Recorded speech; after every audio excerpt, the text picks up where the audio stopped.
Las uvas que son capaces de hacer un buen vino son muy frágiles y necesitan ser cultivadas y protegidas. No es trabajo fácil. Si alguna vez has estado en un viñedo, probablemente hayas visto algo como esto. Los hacedores de vino hacen injertos para ayudar a dar a las viñas la estructura y la fuerza que necesitan para producir uvas. Una vez que las vides han sido injertadas, necesitan ser regadas con regularidad, fertilizadas y protegidas de escarchas, plagas y otros elementos. ¿Pueden los agricultores dar suficiente grano y fuerza de voluntad para hacer que las uvas aparezcan en las viñas? Claro que no. Todo lo que el agricultor puede hacer es hacer su trabajo y esperar que la creación haga el suyo. Esta es una imagen de lo que es para aquellos que comparten a Jesús con los demás. Algunos de nosotros sembramos las semillas iniciales. Algunos cultivan la relación y otros la riegan. Pero el trabajo en el corazón de una persona solo lo puede hacer Dios. Lucas capítulo 10 describe esta idea cuando Jesús envía a 72 trabajadores al campo de la cosecha. En este pasaje Jesús les dice a sus discípulos todas las diferentes maneras en que las personas pueden responder a las buenas nuevas. Algunas personas los recibirán con los brazos abiertos. Otros se sorprenderán y pedirán milagros. Y luego habrá quienes no estén seguros o lo rechacen completamente. En la historia de los 72, lo importante que enfatiza Jesús es que hagamos lo que se nos ha encomendado. Si las personas te rechazan, sacúdete el polvo, pero sigue adelante. Si Dios hace una obra en el corazón de una persona, podemos recordar que no se trata de que nosotros digamos lo perfecto o que hayamos orado la oración perfecta. Se trata de que Dios está haciendo la obra en el corazón de una persona y tú y yo podemos ser parte. Pablo lo explica con sus propias palabras en 1 Corintios cuando dice: yo planté, Apolos regó, pero el crecimiento lo ha dado Dios. Para el agricultor que trabaja en los viñedos hay mucho trabajo duro que hacer, pero luego él confía en que la naturaleza hará su parte. Pero para nosotros que compartimos las buenas nuevas, es más que la confianza. Somos colaboradores, somos compañeros de trabajo con el plan de Dios para rescatar y traer esperanza a la humanidad a través de su Hijo Jesús. Eso significa que no debemos sentir la presión de hacer crecer todo a través de nuestras propias buenas obras. Simplemente tenemos que hacer el trabajo de la cosecha y luego maravillarnos con el misterio de los milagros que Dios hará a través de nuestro trabajo. Bienvenidos al entrenamiento de Encuentro con la Vida de Cada Hogar Estados Unidos. Hoy estaremos hablando sobre el proceso de Jesús. En un estudio reciente, 85% de los cristianos que participaron en el estudio dijeron que permiten que una barrera les impida conectarse en conversaciones espirituales con otras personas. Ellos permiten que una barrera los detenga. Si recuerdan, en los otros entrenamientos, la primera barrera simplemente era esta: que la gente no quería ser insistente o confrontativa al hablar con otras personas.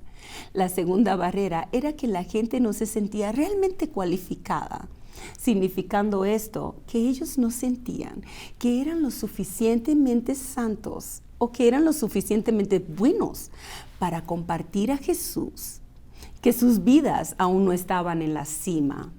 Así que no se avergonzaban del Evangelio, sino que se avergonzaban más de su representación del Evangelio. En la lección de hoy vamos a hablar del proceso de Jesús para ayudar a superar esta tercera barrera de no saber qué decir sin ser insistente, confrontativo, argumentativo o hipócrita. Los creyentes saben las cosas diferentes que pueden decir, pero quieren saber cómo se pueden conectar con la gente de manera normal. Y espero que este estudio te ayude a superar esa barrera en particular. Hoy, en el proceso de Jesús, el primer punto que quiero que entendamos es que Jesús te ha designado alcanzar a los que están perdidos. No tengas miedo de cambiar la mente o los corazones de la gente. Solamente comparte la verdad, el amor de Jesús con los demás. Comparte tu experiencia, comparte lo que sabes tú de Jesucristo a otras personas. En 2 de Corintios leemos en el capítulo 5, verso 20. Creo que ya conoces este pasaje. Dice, así que somos embajadores de Cristo. Dios ha hecho su llamado por medio de nosotros. Hablamos en el nombre de Cristo cuando les rogamos, vuelvan a Dios. Piensa en esto por un momento. Tú eres embajador de Cristo. Eres un embajador. ¿Qué es un embajador? Un embajador es un oficial de mayor rango de un reino en otro reino. Ahora que eres un seguidor de Jesús, ya no eres parte de este reino en la tierra, sino que eres parte del reino de Dios. Y lo que has sido llamado a ser es un embajador, el oficial de mayor rango en el reino de Dios. Sé que para algunos de ustedes eso es mucho en qué pensar y dicen, oye, yo no soy suficientemente bueno para ser embajador, pero así es como Dios te ve. Él te ve como un embajador. En el capítulo 9 de Lucas, leemos que Jesús mandó a sus discípulos al campo misionero. Así que el capítulo 9 dice esto. Habiendo convocado a sus 12 discípulos, les dio poder y autoridad sobre todos los demonios y para sanar enfermedades. Pero escuchen esto. Y les envió a proclamar, a decir, a compartir, a hablar del reino de Dios y a sanar. Ahora, si solo tuviéramos el capítulo 9, podríamos conjetuar que, este llamado a proclamar el reino ha sido para el liderazgo de la iglesia solamente, solo para los 12 originales o para los empleados profesionales de hoy. Pero luego tenemos el capítulo 10 y el capítulo 10 empieza así. Después de estas cosas, designó el Señor también a otros 70, a quienes envió de 2 en 2.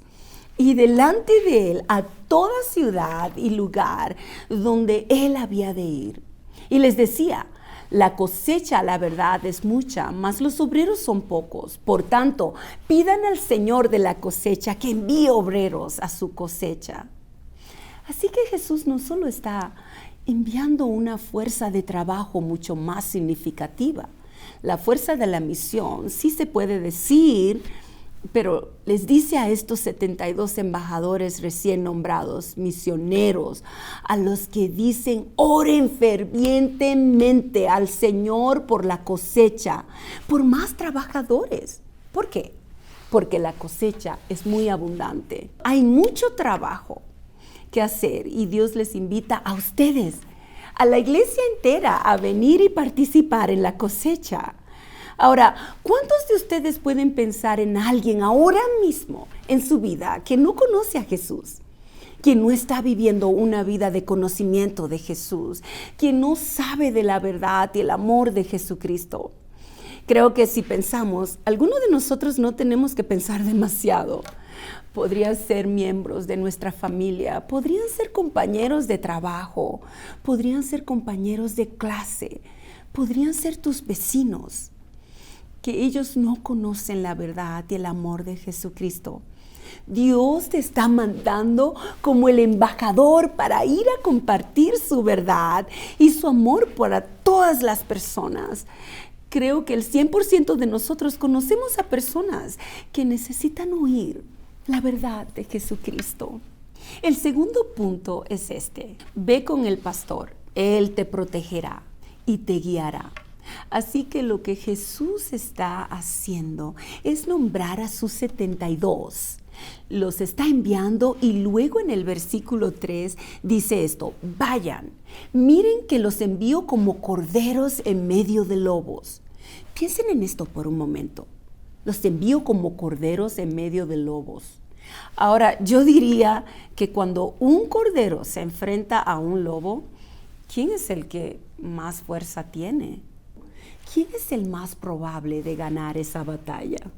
Yo diría esto: cada vez diría que el lobo tiene la ventaja. Necesitamos ir con el pastor, porque nos protegerá y nos guiará. Cuando Dios nos pide que salgamos y compartamos su verdad y su amor, mira esto: Él está allí con nosotros. Jesús nos acompaña en eso. Nunca nos deja solos. El capítulo 17 de Primera de Samuel, cuando el rey David hablaba con Saúl y le decía: yo quiero ir y quiero derrotar a ese filisteo, a ese gigante. Y Saúl decía: oye, eres un muchacho joven. Y David recordó: oye, cuando el león y el oso venían, él le dice: fui capaz de vencer, los agarré del pelo y los clavé y tuve la victoria sobre ellos, y ese filisteo será como uno de ellos. Pero realmente entendemos en dónde estaba la fe de David, en dónde entendía de dónde venía su propósito y su fuerza. El versículo 37 del capítulo 17 de Samuel dice esto: el Señor que me libró de las garras del león y del oso, también me librará del poder de los filisteos. David sabía exactamente de dónde venía su protección, y yo diré esto: cuando somos enviados a este mundo como embajadores de Cristo, no somos enviados solos, sino que tenemos el gran pastor que viene con nosotros. Hebreos 13:20 nos dice que Jesús es el gran pastor.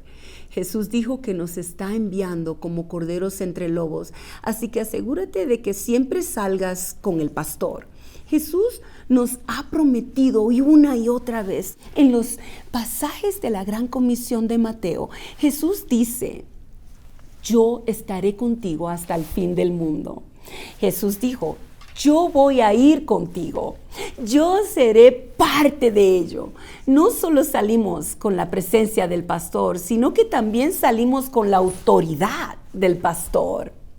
En la descripción que hace Marcos en la Gran Comisión dice esto: en mi nombre, Jesús diciéndole a la gente: en mi nombre expulsarás demonios y hablarás en nuevas lenguas y tocarás serpientes e irás. Pero ves que él dice: en mi nombre. Así que en mi autoridad irás con autoridad. Tenemos la presencia y tenemos la autoridad. Piensa en esto: cuando un embajador que representa, digamos, a los Estados Unidos en otra nación, cuando va a estar representado los Estados Unidos con otra nación, como por ejemplo en China, ese embajador no está hablando de su parte. Ese embajador está hablando de parte de la nación que lo envió y con la autoridad de la nación que lo envió. Y yo diría que, bueno, esto es lo mismo que prometió Jesús, que Él estará con nosotros y tendremos su autoridad, su protección. Como el rey David nos protegerá de las garras del león o del oso o de cualquier fuerza que vendrá contra nuestro propósito. El pastor estará con nosotros. El tercer punto: el relato de entender realmente cómo se alcanza a la gente sin ser insistente, sin ser confrontativo o sentirte hipócrita. Creo que Jesús revela esto en el proceso de sembrar y regar las buenas nuevas. Hay un proceso. Solo quiero que pienses en esto, con tu propia mente, ahora mismo, antes de llegar a poner realmente tu fe y tu confianza en Jesucristo. ¿Cuántas conversaciones diferentes has tenido? ¿Fue solo una conversación? Lo he oído. Conozco algunos. Yo solo tuve una conversación. Era creyente y yo pero es muy, muy raro. La mayoría de la gente tiene varias conversaciones. Yo misma sé que fue todo un año escolar de amigos cristianos hablando de la verdad y el amor de Jesús hasta que un día tuve que decir sí a este Jesús. Pero no fue solo una conversación, verás, porque compartir la verdad y el amor de Jesús es un proceso. Hay un proceso por el que pasamos. Así que si seguimos este relato, nos vamos a dar cuenta que Jesús dice esto en Lucas capítulo 10, versículos 5, 6 y 9. Él demuestra el proceso. Así que llama a los 72 y les da estas instrucciones. Dice, cuando entren en una casa, digan primero, paz a esta casa. Si alguien la recibe, la tendrá. Pero si alguien la rechaza, la bendición no se cumplirá. Sanen a los enfermos que se encuentran allí. Díganles, el reino de los cielos ha llegado. ¿Ves el proceso aquí? Permíteme ilustrar el proceso antes de continuar con esto. Piensa en la segunda relación más importante que tienes en la vida humana. La primera siendo con Jesús, pero la segunda siendo si nos comprometemos y nos casamos. Piensa en el proceso antes de que un hombre y una mujer se conviertan en marido y mujer. Primero hay un tiempo de citas, hubo un tiempo de atracción que se buscaban el uno al otro. Luego hay un proceso de noviazgo que luego se convierte en un proceso de cortejo que puede durar mucho tiempo. Y en ese proceso de cortejo se van conociendo sus gustos y sus disgustos. Están conociendo formas de comportamiento, están conociendo sus sueños y aspiraciones.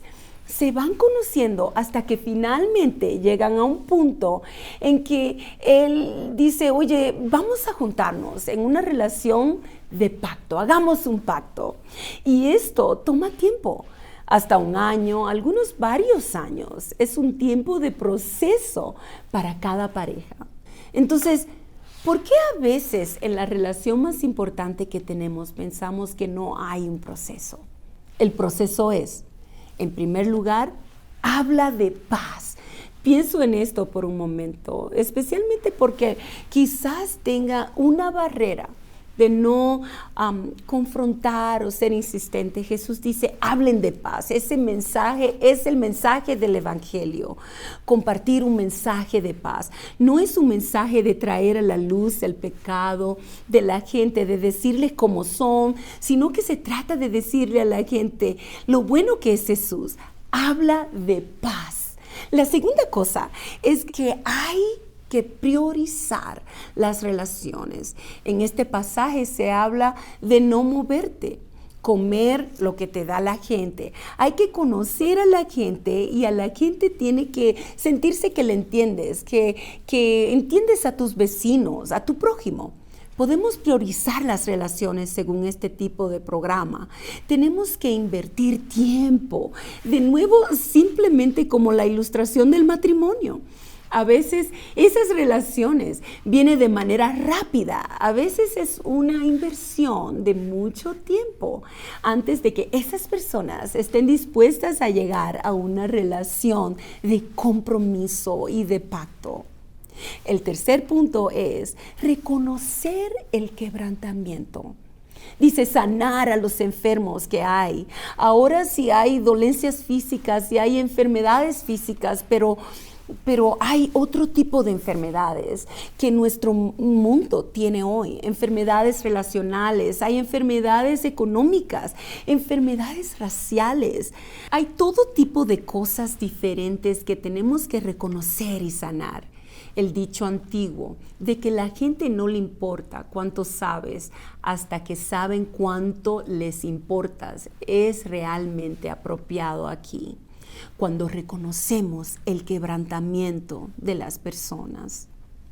Pero luego hay un último punto, y no perdamos esto, que debemos proclamar el reino de Dios, hacerlo saber del reino de Dios hacerles saber de que Jesús les ha visto. Hablar de proclamar quiere decir hablar, contar, compartir, comunicar a las personas de la esperanza y la verdad que tienen. En el capítulo 3 de Primera de Corintios dice esto. Pablo presenta el proceso. Él dice, yo sembré, Apolos regó, pero Dios da el crecimiento. Así que no cuenta ni el que siembra ni el que riega, sino que solo Dios, quien es el que da el crecimiento. El que siembra y el que riega están en el mismo nivel, aunque cada uno será recompensado según su propio trabajo, en efecto. Nosotros somos colaboradores al servicio de Dios y ustedes son el campo de cultivo de Dios, son el edificio de Dios. No subestimemos la belleza de formar parte del proceso. Estamos sembrando semillas, estamos regando, estamos nutriendo semillas que ya han sido plantadas. Y en este proceso, unas semillas crecen rápidamente. Sé que el rábano, por ejemplo, creo que germina de la noche a la mañana y brota así de repente, donde una palmera de Madagascar tarda 100 años en florecer, así que lleva tiempo, pero hay un proceso a través de eso. Piensa en esto, todos tenemos una parte y Jesús da instrucciones a los 72 allí. Pero surge la pregunta, ¿cómo puedo proclamar el Evangelio? ¿Cómo puedo compartir el Evangelio? Y permíteme sacar este punto. Creo que hay todo tipo de cosas que podemos compartir. Hay tantos programas y tantas grandes cosas que podemos compartir que están allá afuera. Y yo diría que cualquier cosa con la que te sientes cómodo puedes usarlo. Pero permíteme darte 4 cosas rápidamente aquí. Lo que consideramos aquí en cada hogar, Estados Unidos, como las buenas nuevas, según Juan, aquí hay 4 cosas. De nuevo, sin ser insistentes, sin enfrentar, sin ser hipócrita. ¿Qué podríamos compartir de parte del libro de Juan y ser amigables? Y creo que lo primero que tenemos que entender es esto, es que compartamos el amor de Dios. Dios nos ama. Sabemos que en Juan capítulo 3, versículo 16 dice, porque tanto amó Dios al mundo que dio a su Hijo unigénito para que todo aquel que en Él cree no se pierda, mas tenga vida eterna. Piénsalo. El amor de Dios por nosotros es tan grande que mandó a Jesús en una misión para venir a buscar y salvar a los que están perdidos. Creo que no podemos fallar diciéndole a la gente lo mucho que Dios los ama. Recuerda que las personas que no están sirviendo a Jesús hoy no son sujetos de su ira, sino que son sujetos y objetos de su amor. Este segundo punto que necesitamos saber es que Él nos ama tanto que Jesús vino a darnos vida. Viene a darnos vida y en abundancia. En Juan capítulo 10 dice, el ladrón no viene más que a robar, matar y destruir. Yo he venido para que tengan vida y la tengan en abundancia. Piensa en esto, la gente hoy en día no está viviendo una vida abundante, están viviendo una vida aburrida, día por día. Pero Jesús vino a darnos vida, gozo. Recuerda que perdimos la vida en el jardín del Edén. Heredamos la muerte, pero Jesús vino a revivirnos eso y a darnos vida. Así que Dios nos ama y Jesús vino a darnos vida. Envió a su Hijo, que Jesús vino a darnos vida. Es una gran noticia. De hecho, Jesús se lo recuerda a María cuando dice, yo soy el camino, la verdad y la vida. Nadie viene al Padre sino por mí. Jesús es la vida y viene a darla. Así que Dios ama al mundo. Jesús vino a dar vida, así que Él ama la vida. Y tú también. La tercera cosa que necesitamos hacer es que necesitamos mirar hacia Jesús. En Juan 6:40, antes los seguidores de Jesús dicen, ¿qué quiere el Padre de nosotros? ¿Qué espera realmente el Padre de nosotros? ¿Necesitamos cumplir todas estas leyes? ¿Qué tenemos que hacer? Y Jesús, mirándolo, simplemente dice esto en el versículo 40. Porque la voluntad del Padre es que todo el que cree en el Hijo y lo vea a Él, reciba vida eterna y sean resucitados en Él en el último día. ¡Qué lindo! Así que lo que está diciendo Jesús, quien quiera que me mire ahora, por favor, escucha, lo que estoy diciendo aquí, no estoy diciendo que solo una mirada y ya pude ver, pero ver a Jesús, la palabra mirar en este pasaje significa observar, simplemente quiere decir experimentar, mirar lo suficientemente cerca a Jesús como para poner tu confianza y tu fe en Él. Eso puede ser diferente para algunas personas, pero suficiente fe salvadora para decir, ¿sabes qué? Yo creo. Creo que es muy similar a la mujer en el pozo que compartimos hace un par de lecciones. Ella experimentó a Jesús lo suficiente como para decir, ¿podría ser este el Mesías? Creo que lo es. Ve a comprobarlo por ti mismo. Esa palabra, todos, se utiliza muchas veces en el libro de Juan, y en Juan 8 dice, los que obedecen mis palabras no mirarán la muerte, no experimentarán muerte. Se usa para experimentar o sentir algo. Así que para mirar, para ver a Jesús por quien Él es y creer en lo que significa, debemos experimentarlos, encontrarnos con Él lo suficiente como para empezar a creer y poner nuestra fe y nuestra vida en Él. La humanidad tiene que mirar al sol que Dios envió y creer en Él para la salvación.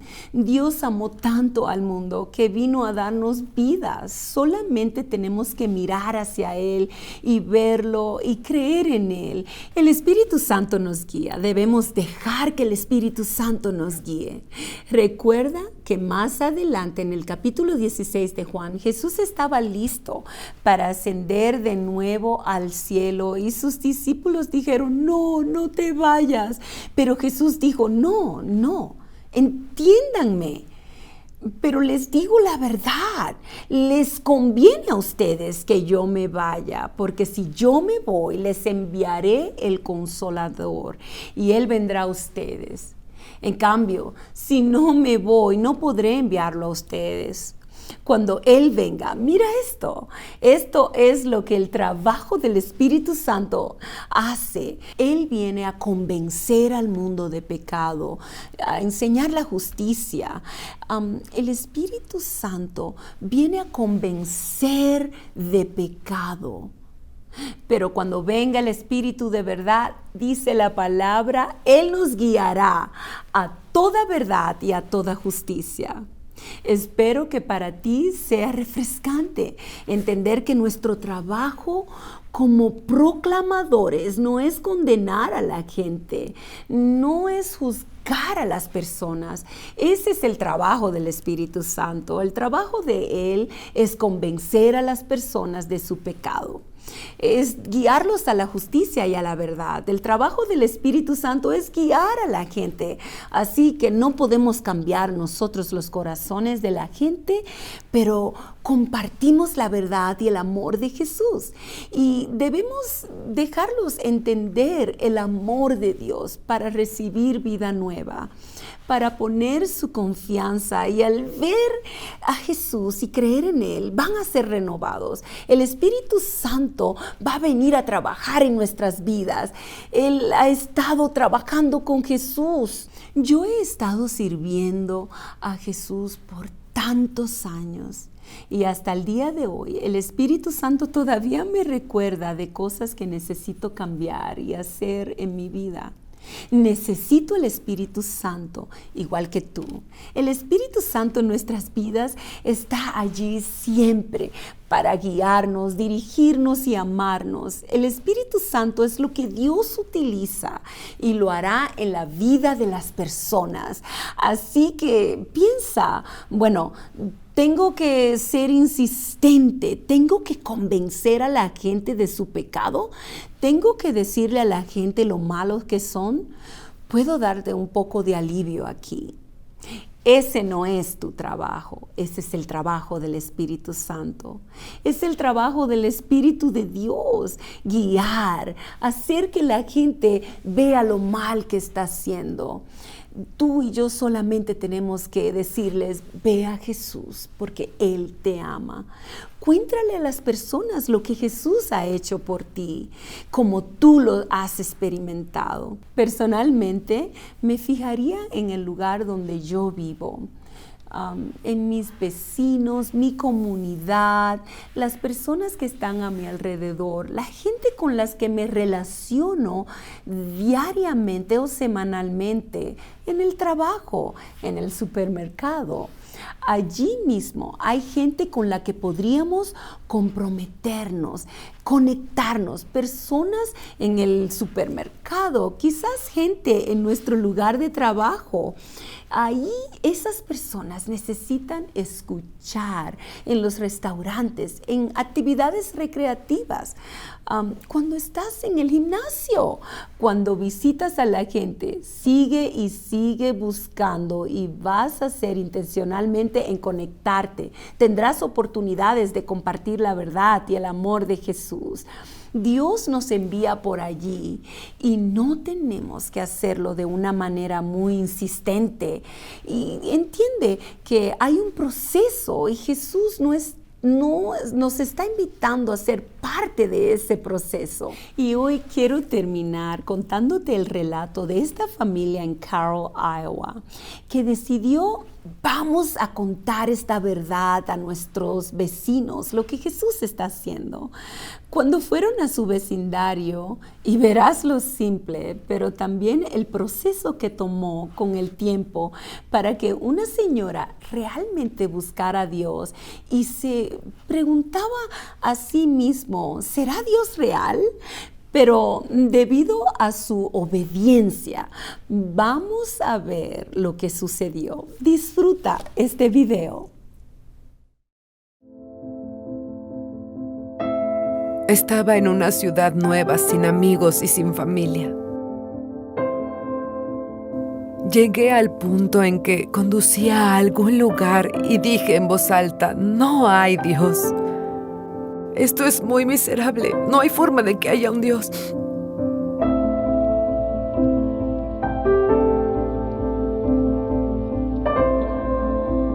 Me mudé a Carroll hace unos 8 años. Estaba comprometida en ese momento y finalmente ese compromiso se rompió. Fui criada cristiana y luego me alejé de Dios por un tiempo. Me sentí realmente desesperada y no quería estar rodeada de personas. Sentía que iba a trabajar, volver a casa y esa era mi vida. En un momento fui a un consejero y él dijo, necesitas personas en tu vida. Y peleé con él y le dije, no las necesito, estoy bien sentada en mi casa sola, no necesito a nadie. Un sábado saqué mi Biblia y estaba leyendo algunos de estos versículos y solo recé y dije, Dios, no sé cómo hacer esto. Tienes que venir a ayudarme porque no sé cómo cambiar las cosas. Unas 2 horas más tarde, llamaron a la puerta. La razón por la que Carol quería ir de casa a casa fue que sentimos que una de nuestras declaraciones de misión como iglesia era conectar a las personas con Cristo. Entonces, fue llevar eso a la comunidad. Nuestro pastor creó un mapa de Carroll y lo colocó en diferentes segmentos. Fuimos a un vecindario justo al sur de las vías del ferrocarril que, ya sabes, He pasado por allí antes, pero sinceramente no conocía a nadie que viviera allí.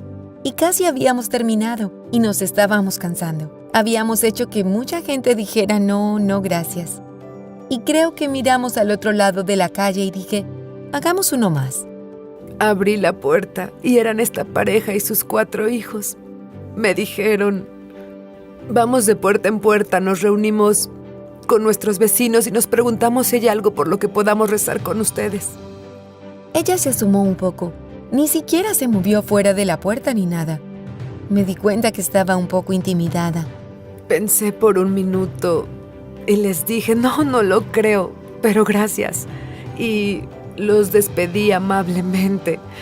Y unos 10 minutos más tarde comencé a pensar, acabas de orar. Dios, ven y ayúdame a resolver esto. Y alguien vino y llamó a tu puerta. Eso no sucede. Era como si Dios llamara a mi puerta y dijera, te escuché. Estoy aquí. Sabía que necesitaba involucrarme con la gente y salir de mi casa. Entonces supe que a donde necesitaba ir era la iglesia. Entonces la iglesia está bajando este camino y terminando. Estaba buscando una iglesia contemporánea y escuché que esta iglesia tenía música, tambores y cosas así. Y entré y ya estaba cantando. Y sentí que Dios estaba allí inmediatamente. Podía sentirlo. Como dice la canción, sentí el cielo cayendo en este lugar. Lo bueno es que cuando fui a esta iglesia me sentí como en casa y fue un par de meses después que me di cuenta de que Brent y Dion estaban en esa iglesia. Cuando escuchamos el testimonio de Kelly en la iglesia, recuerdo haber pensado, wow, ella realmente estaba pasando por un momento problemático y estaba agradecida de que Dios nos hubiera puesto en el momento adecuado justo en su puerta. Por alguna razón, ella no aceptó la oración, pero encontró el camino a la iglesia e incluso está sirviendo en la iglesia, lo cual es increíble.